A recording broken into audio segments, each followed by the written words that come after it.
ফিজিক্সের নতুন একটি ক্লাসে তোমাদের সকলকে স্বাগত। আজকে আমরা ফিজিক্সের যে তোমাদের কাজ ক্ষমতা শক্তির যে একটা গুরুত্বপূর্ণ টপিক, সেটা হলো বিভব শক্তি।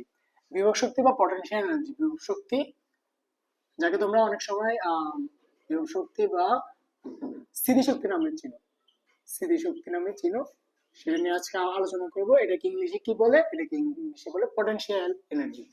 স্থিতিশক্তি বা বিভব শক্তি কি? বিভব অথবা স্থিতি দেখে বোঝা যাইতেছে কি এটা কোনো কিছুর ভিতরে থেকে যায়। মনে করো আমি এটা ধরলাম, এটার ভিতরে একটা শক্তি আছে, সেটা হলো স্থিতিশক্তি। এখন এই শক্তিটা আমরা কিভাবে হিসাব করতে পারি, আর এটা কিভাবে কিভাবে পরিবর্তিত হয়, কিভাবে বা শক্তিটা আসে, চলো জেনে নিই আমরা সহজভাবে। দেখো, তোমাদের বইয়ের ভিতরে কি লেখা আছে যে কোনো বস্তুর অবস্থানের পরিবর্তন কিংবা অবস্থার পরিবর্তনের কারণে যে শক্তি ভিতরে জমা হয় তাকে বলে বিভব শক্তি। এখন বইতে যে বলা আছে যে অবস্থার পরিবর্তন এবং অবস্থানের পরিবর্তন, এখানে দুইটা কথা আছে।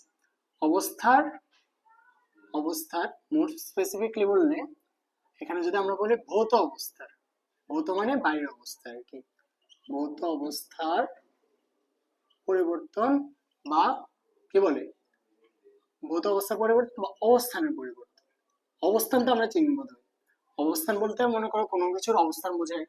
মনে করো একটা ডট অথবা একটা বস্তু, এটার অবস্থান কোথায়, বোর্ডের এই পাশে, অথবা আমার অবস্থান কোথায়, ক্যামেরার সামনে, বোর্ডের সামনে। তো এখানে অবস্থান বলতে আমরা সেটা বুঝছি। ভৌত অবস্থা মানে কি? ভৌত অবস্থা মানে বাইরের অবস্থা। পানি তিনটা ভৌত অবস্থা, বা তরল গ্যাস, বায়ু, এরকম আর কি, তিনটা ভৌত অবস্থা। এই ভৌত অবস্থার মধ্যে কিন্তু স্থিতিশক্তি জমা থাকতে পারে। যেমন মনে করো পানিকে তুমি গরম করলা, পানিকে গরম করলে সেটা কি হলো, সেটা বাষ্প হয়ে গেল। এই বাষ্পের তুমি যে গরম করতে যে শক্তিটা দিছো, সেটা কিন্তু বাষ্পের মধ্যে চলে গেছে। বাষ্পের মধ্যে এটা কোন কি হিসাবে আছে? এটা কিন্তু স্থিতিশক্তি হিসাবে আছে। বুঝছো? যখন তুমি এটা ঠান্ডা করবা, তুমি ওই ভিতর থাকা শক্তিটা নিয়ে নিতেছো। ভিতর থাকা যদি শক্তিটা নিয়ে নাও, তাহলে কি হবে? কম্পন গুলো কমে যাবে আর সেটা পানি হয়ে যাবে। একদম সিম্পল। এরকম তুমি বরফকে ব্যাখ্যা করতে পারো। এরকম তুমি যতগুলো আছে ভৌত অবস্থার সবগুলো ব্যাখ্যা করতে পারো। আরেকটা জিনিস, সেটা আসলে অবস্থার ভিতরেও পড়ে, তবুও আমরা ভৌত অবস্থার ভিতরে একটু হলে ফালাতে পারি। সেটা হলো, মনে করো তুমি একটা স্প্রিং নিলা স্প্রিং এরকম তো। এখন এটাকে তুমি সংকুচিত করে অথবা প্রসারিত ধরি, প্রসারিত করে তুমি এটা বানিয়ে ফেললা। তো কি হয়েছে? বাইরের অবস্থাটা একটু পরিবর্তন হয়েছে না? যদি এটা আমরা অবস্থানের ভিতরে ফালাবো, তবু আমরা বোঝার সুবিধার্থে বলতেছি, এটা বাইরের অবস্থা একটা পরিবর্তন হতেছে। সেজন্য এটার ভিতরে একটা বিভব শক্তি বা স্থিতিশক্তি জমা হচ্ছে। তাহলে তোমরা এটা অবস্থান দিয়ে মনে রাখতে পারো। অবস্থান কি? অবস্থান হলো, আমরা যদি এটা একদম পয়েন্টটা ধরি, তাহলে এই পয়েন্ট এটা এখানে আছে, আর এই পয়েন্ট এটা এখানে আছে। তো এখান থেকে কতটুকু পর্যন্ত গেছে দেখো তো। এখান থেকে এখানে এই পর্যন্ত গেছে। এই পরিমাণ, মনে করে এটা এক্স পরিমাণ যাওয়ার জন্য এটার ভিতরে যে একটা শক্তি জমা আছে, সেটাই হলো আসলে স্থিতিশক্তি বা বিভব শক্তি। এখন আমরা আমাদের একটা কি বলে নিজস্ব একটা অভিজ্ঞতা শেয়ার করি। আমরা যে বল খেলার সময় উপরে যে বল একটা মারি না, বল এটা কি করে? এরকম করে উপরে উঠে আবার নিচে নেমে যায় না? এখন বলো, কেন নিচে নেমে, কেন উপরে উঠে? বলো তো। মনে করো তুমি এখানে থেকে মারছো, সেটা কিন্তু একটু নিচে নামবে, কারণ তুমি তো একটু লম্বা তো। আমি সেভাবে আঁকি, মনে করো সেটা কিভাবে নামছে। এখন প্রথমে যে তুমি বলটা নিছো নিচ থেকে, বলটা যে নিছো, যতটুকু উপরে উঠছে ততটুকু কিন্তু এর ভিতরে শক্তি জমা আছে। মনে করো এখান থেকে এখান পর্যন্ত উঠছে, অলরেডি কিন্তু এর ভিতরে একটা শক্তি জমা আছে। মনে করো একজন, মনে করো এটা নিউমেরিক্যাল একটা এক্সাম্পল নিলাম। মনে করো একজন শক্তি আছে শুধু এখানে উঠানোর জন্য, এখান থেকে এখানে তুমি হাতে নিছো। এবার তুমি তোমার শক্তি দিয়ে মারছো। শক্তি দিয়ে মারলে কি হবে? তুমি কিসের বিরুদ্ধে কাজ করতেছো? অভিকর্ষ বলের বিরুদ্ধে, মানে এটাকে আমরা যদি ইউদি প্রকাশ করি, অভিকর্ষ শক্তির বিরুদ্ধে কাজ করতেছ, অভিকর্ষ শক্তির বিরুদ্ধে কাজ করতেছ, বলের বিরুদ্ধে কাজ করতেছ, উপর দিকে সেটা যাইতেছে। তো এটা যেতে যেতে যেতে যেতে এখানে যাই, এইটা আর এটা একজনের সমান হয়ে, এখানে তো প্রথম বড় ছিল, তারপর এটা সমান হয়ে আস্তে আস্তে শূন্য হয়ে গেছে। এখানে শূন্য হয়ে গেছে না? এখন বলো, এখান থেকে এখানে তো তুমি মারছো, ঠিক আছে না? এখান থেকে এখানে তুমি মারছো, সেজন্য এটা এখানে গেছে। এখান থেকে যে এখানে পড়বে, কে করতেছে এটা? এখান থেকে যে এখানে উঠছে, যে শক্তিটা জমা ছিল এর ভিতরে একটা শক্তি জমা থাকে না, যেমন এখান থেকে এখানে 1 জুল আছে, এখান থেকে এখানে মনে করো 9 জুল, মোট 10 জুল এখানে শক্তি জমা আছে, এই 10 জুলে এখান থেকে এখানে পড়তে ব্যবহৃত হবে। বুঝছো? এখান থেকে এখানে যে পড়তে ব্যবহৃত হবে সেটা হলো 10 জুল। এখন শক্তি যে ব্যবহৃত হইতেছে এটার আবার কিন্তু দুইটা ফর্ম আছে। যেমন এখানে যে বিভব শক্তিটা আছে সেটা কিন্তু এখানে কোন হিসেবে পড়তেছে, গতি শক্তি হিসেবে পড়তেছে। কিভাবে গতি শক্তি হিসেবে পড়তেছে? মনে করো 10 জুল এখানে আছে, কোনো স্থির শক্তি নেই, সরি স্থির শক্তি 10 জুল, এস দিলাম, গতি শক্তিকে জি দিলাম ধরার জন্য আর কি। গতি শক্তি এখানে 0। এখানে আস্তে আস্তে আস্তে আস্তে এখানে চলে আসলো, এখানে স্থির শক্তি আসলো 5, আর এখানে গতি শক্তি আসলো 5 joule, 5 joule 5 joule 5 joule 5 joule আসলো। তারপর এখানে আসে কি হলো, এখানে আসে দেখো এখানে স্থির শক্তি হয়ে গেল 0 জুল, মানে কমতেছে না, এটা তো লেভেলের উপর নির্ভর করে। আর গতি শক্তি হলো 10 জুল, তার মানে গতি শক্তিটা কিন্তু আছে। এখন দেখো এটা যদি মাটির সাথে আঘাত খায় তাহলে গতি শক্তিটা যায় কই? ভাবো তো। প্রথমত মনে করো মাটি মাটি যদি সংকোচনশীল হয়, মাটি যদি দেবে যায়, তাহলে সেখানে কিন্তু কাজ একটা হয় W=Fs, এটা হয়। তারপর শব্দের দ্বারা একটা কাজ হয়, শব্দের দ্বারা একটা কাজ হয়, শব্দের দ্বারা একটা শব্দ শোনো না, সেটা আসলে বাতাসকে পুশ করে, সেজন্য এটা কাজ হয়। আর যদি ঘাস টাস থাকে সেক্ষেত্রে এটা কাজ হয়। এখানে এসটা কি, এসটা হলো যতটুকু দেবে যায়, আর এফটা হলো যতগুলো বল ছিল 10, সরি সেটা হলো কাজ, যতটা বল সে প্রয়োগ করছে, এটা তোমরা মাপতে পারো সহজে। এখন আমরা যদি আরেকটু সুন্দর করে বোঝাতে চাই যে আসলে স্থিতি শক্তিটা কি কিসের উপর নির্ভর করে, তাহলে আমরা গ্রাফ দিয়ে বোঝাতে পারি। দেখো মনে করো এখানে হলো ওয়াই অক্ষ, এটা হলো এক্স অক্ষ, বুঝছো? এক্স অক্ষ হলো গ্রাউন্ড, বুঝছো? এটা হলো গ্রাউন্ড, আমরা লিখে দিই গ্রাউন্ড। গ্রাউন্ড মানে কি? এরকম মাটি আর কি। তো উপরে হলো ওয়াই অক্ষ, এটা হলো মানে উপরের দিকে উচ্চতা, এটা হলো উচ্চতা, উচ্চতা এইচ, বুঝছো? এখন তুমি তুমি এটা এদিকে মাথা ঘামাও না, তুমি শুধু এদিকে দেখবা এখানে কোথা থেকে কোথায় গেছে। মনে করো একটা বিন্দু এখানে ছিল, সে সারা যে ঘুরতে ঘুরতে ঘুরতে ঘুরতে ঘুরতে উপর নিচে করতে করতে এখানে যা পৌঁছেছে, তাহলে তার বিভব শক্তি কিরকম হবে বলতো? তার শক্তি কতটুকু হয়েছে, মানে শক্তি তার ভিতরে কতটুকু জমা হয়েছে। এর শেষ বিন্দু কোনখানে ছিল? এখানে ছিল না, এই লেভেলে। আর আদি বিন্দু এ লেভেল, এ লেভেল যদি টানি, এই তো শুধু এতটুকু তার কাজ হয়েছে। এটা শুধু হিসাব করো, আমরা ডিএলএইচ হিসাব করে সেটা আমরা বসে দিব। এখন আমরা যে এটা কিভাবে মাপবো আমরা সেটা বুঝবো।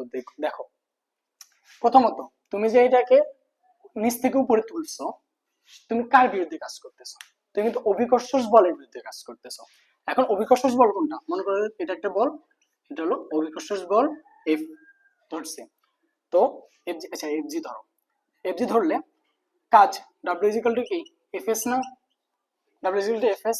তো অভিকর্ষ বলের ক্ষেত্রে যে কাজ হয় সেটাকে আমরা সুন্দর করে নাম দিলাম ইউ, ঠিক আছে? এবার এফ এর ক্ষেত্রে আমরা কোনটা দিব? F G, F G. আর এস এর ক্ষেত্রে এইচ দিলাম। এইচ মানে কি? উচ্চতা, মানে কতটুকু সে গেল। তাহলে আমাদের শেষ মেশ কি আসলো? U is equal to F G বা F H, F G H বা এফ এইচ। এখন এফ জি কে আমরা কিভাবে লিখতে পারি? এফ জি কে আমরা লিখতে পারি না M G, M G H, M G লিখতে পারি না এফ কে। এম জি কোথেকে আসলো? বল, বল হলো তার ভর এবং ত্বরণের গুণফলের সমান, সেটা আমরা সবাই জানি। তো এভাবে আমরা মাপতে পারি হলো is equal to M G H. এইচটা কি?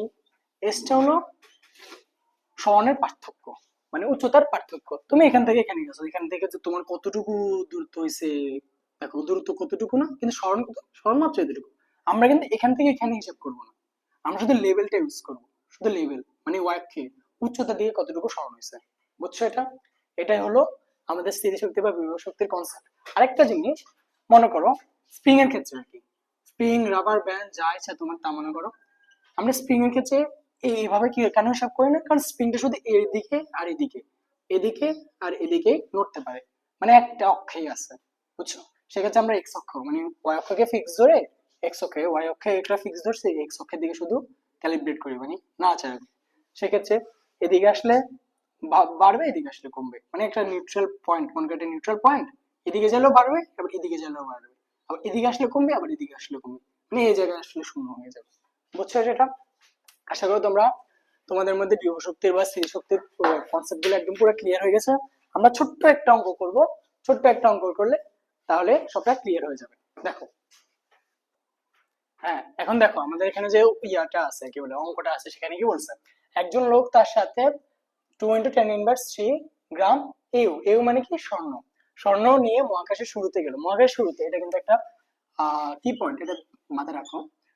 শুরুতে গেল, তাহলে সেখানে গিয়ে এউ ব্লকটির বিভব শক্তি কত হবে, বিভব শক্তি কত হবে সেটা আমাদের বের করতে হবে। আমাদের বলছে মহাকাশের শুরুতে যাবে।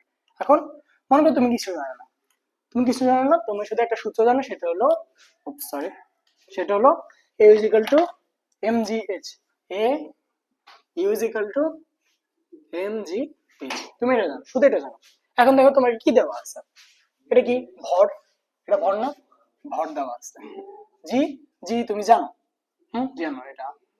আর এইচ, এইচ কি দেওয়া আছে, এইচ লেখা আছে মহাকাশের শুরুতে। এখন দেখো আমরা যদি না জানি মহাকাশের শুরুতে আসলে কতটুকু উচ্চতায় মহাকাশের শুরু বলা হয়, তাহলে কিন্তু এর ম্যাথটা তুমি পারবে না। এখন আমাদের জানতে হবে মহাকাশের শুরু বলতে আসলে বোঝাটা কি।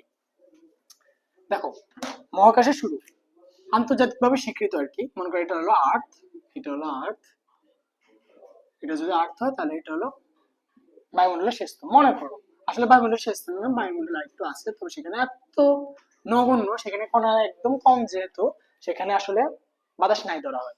সেটা কত কিলোমিটার, সেটা হলো 100 কিলোমিটার। 100 কিলোমিটার উপরে বাতাস কি বলে, 100 কিলোমিটার উপরে আন্তর্জাতিক ভাবে যদি তুমি 100 কিলোমিটার উপরে যেতে পারো, 1 মিটারও যেতে পারো, তাহলে তুমি বলতে পারো যে আমি স্পেসে গেছি। বুঝছো? তাহলে এখানে আমরা দেখি বিভব শক্তি কত হবে, U is equal to M G H. এখন এম কি হবে, একটা জিনিস মাথায় রাখতে হবে, আমরা কিন্তু এসে এককে করতেছি, তাহলে এখানে গ্রাম কি হবে না, হবে না। তো 2 × 10⁻³ এটা কি সে আছে গ্রামে, এটাকে কেজিতে নাও, আরো 10⁻³ দিয়ে গুণ করো। 10⁻³ দিয়ে গুণ করলে কি হবে, এই 10⁻³ আর 10⁻³ পুরোটা হয়ে যাবে 10⁻6। বুঝছো? তারপর জি কত, 9.8। তবে এখানে একটা জিনিস মাথায় রাখা দরকার, আমাদের আসলে সরাসরি জি 9.8 লেখা উচিত না। কারণ কি, 9.8 কিন্তু এখানে, এখানে না। বুঝছো? এখানে একটা গ্রেডিয়েন্ট আছে, এখান থেকে কমতে কমতে কমতে কমতে এখানে গেছে, কিন্তু মানে ম্যাথ করার সুবিধার্থে আমরা সহজভাবে হিসাব করার জন্য 9.8 লিখে দিছি। ঠিক আছে?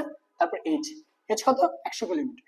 100 কিলোমিটার, কিলোমিটার 10⁻³ দাও, 3 দিলে হয়ে যাবে। এখন এটাকে হিসাব করো, হিসাব করলে যা পাবা তা হয়ে যাবে। আচ্ছা আমরা মুখোমুখি হিসাব করি, এইচ এটাতে কাটা এটা, তার মানে 10⁻1, এখানে যদি 10⁻1 হয় 2, তাহলে এখানে 1.96, যদি ভুল না করি আর কি, এত জুল। ঠিক আছে? এটা হবে তোমার উত্তর। ঠিক আছে? তার মানে এটা এতই সহজ, তোমাদের এরকম যত অঙ্ক আছে তোমরা দেখলে সবকিছু পারবা, শুধু কিছু খুঁটিনাটি কি পয়েন্ট গুলো আছে ওগুলো তুমি মাথায় রাখতে হবে। আজকে ক্লাস এ পর্যন্তই। পরের ভিডিওতে আমরা হয়তো বিভব শক্তি আলোচনা করছি, সেখানে গতি শক্তি নিয়ে আলোচনা করব। ঠিক আছে? আল্লাহ হাফেজ সবাইকে।